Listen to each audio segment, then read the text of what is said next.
اعوذ باللہ من الشیطان الرجیم، بسم اللہ الرحمن الرحیم۔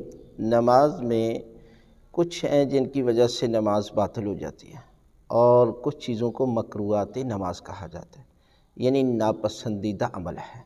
ان میں یہ ہے کہ انسان آنکھیں بند کر کے نماز پڑھنا، یہ مکروہ عمل ہے کہ انسان جو ہے وہ آنکھیں بند کر کے نماز پڑھے، اور اپنے ہاتھوں کے ساتھ کھیلنا یا داڑھی کے ساتھ جو ہے وہ کھیلنا شروع کر دے نماز میں۔ اور اس میں یہ بھی ایک مکروہ چیز ہے کہ پیشاب اور پخانہ کو روک کر نماز پڑھنا، یہ بھی ناپسندیدہ عمل ہے، مکروہ قرار دیا گیا ہے۔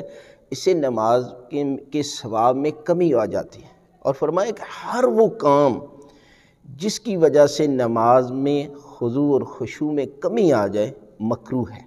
لہذا جب انسان پیشاب کو روک کر نماز پڑھتا ہے تو یقیناً انسان کا دل اس طرف متوجہ ہو جاتا ہے، اور اس لیے حدیث میں ہے کہ انسان کو نماز میں اپنے دل کو قابو میں رکھنا چاہیے، یہ قابو میں نہیں رہتا۔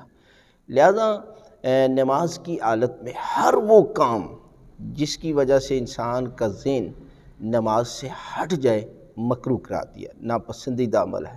لہذا پیشاب کو روک کر نماز پڑھنا بھی یہ مکروہ عمل ہے۔